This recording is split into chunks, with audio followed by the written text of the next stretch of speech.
ये क्या, तुम सभी में से कोई भी इस जगह से बाहर निकलने के बारे में सोच भी नहीं पाएगा। इन्होंने भाई जी को फोन करके बुलाया है। इस शिवम के साथ आज हम भी नहीं बचेंगे।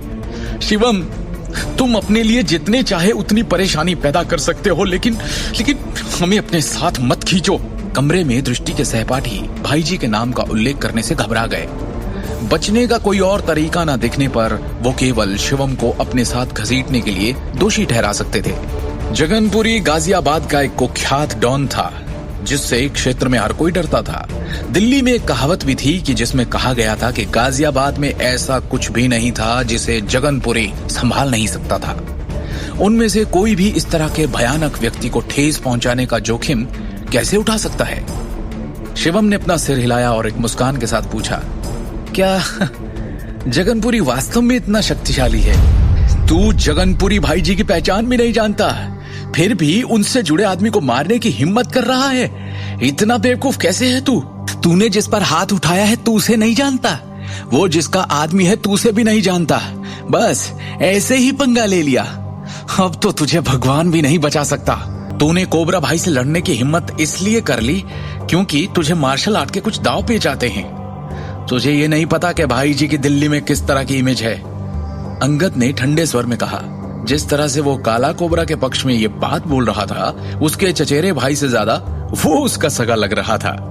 कमरे में मौजूद हर कोई डर के कांपने और अपनी मौत का इंतजार करने के अलावा और कुछ नहीं कर सकता था। शिवम ने गुस्से से एक सेकंड के लिए आंखें बंद की और आंखें खोलते ही दूसरे सेकंड में अंगद को बेरहमी से ऐसा जोरदार थप्पड़ जड़ा कि वो पूरे कमरे में लट्टू की तरह 2 बार घूम गया और बाहर जा गिरा।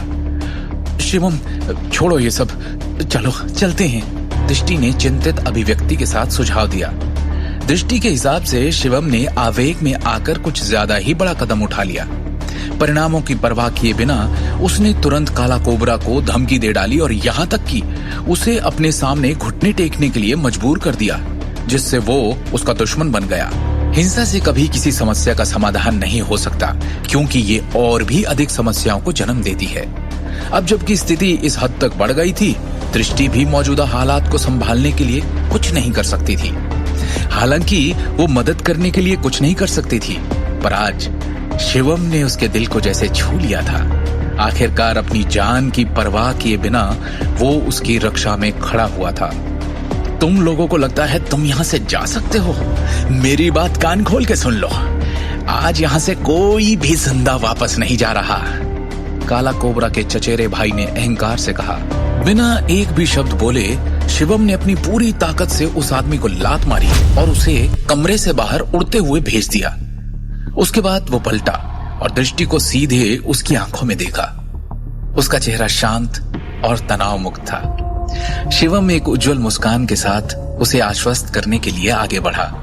दृष्टि, सब ठीक हो जाएगा, ये सिर्फ एक छोटी सी समस्या है।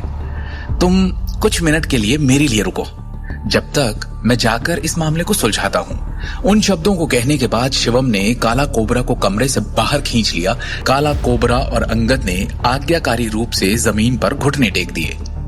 उनके चेहरे असंतोष से भरे हुए थे।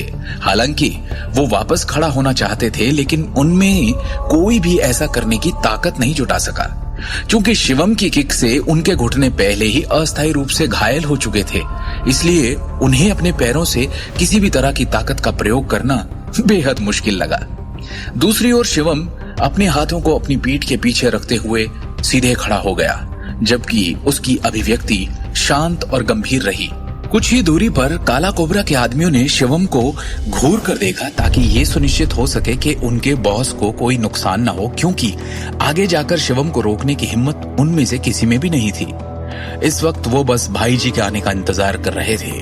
उनके हिसाब से शिवम शक्तिशाली तो था, पर वो भाई जी के सामने खड़ा भी नहीं हो पाएगा। करीब 3 मिनट तक गतिरोध बना रहा। जल्द ही सूट में 1 दर्जन मोटे आदमी एक व्यवस्थित तरीके से चलते हुए लॉबी में आए। दर्जन भर अंगरक्षकों में एक पतला अधेड़ उम्र का आदमी खड़ा था, जो लाल रंग का सूट पहने हुए था और रुद्राक्ष मोतियों की एक डोरी को पकड़े हुए था।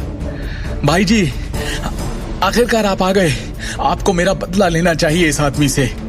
अपने गुरु गैंगस्टर को देखकर काला कोबरा चिल्लाया। मास्टर शिवम, क्या करेगा जगनपुरी शिवम के लिए? क्या काला कोबरा भाई जी की तरह आज से शिवम के अधीन हो जाएगा या बनेगा उसका दुश्मन? क्या आज दृष्टि को पता चल जाएगी शिवम की सच्चाई? आगे की कहानी जानने के लिए देखिए अगला एपिसोड सिर्फ पॉकेट एफएम के यूट्यूब चैनल पर और शिवम द हिडन वॉरियर के सारे एपिसोड्स को सुनने के लिए डिस्क्रिप्शन में दी लिंक से डाउनलोड करें पॉकेट एफएम ऐप।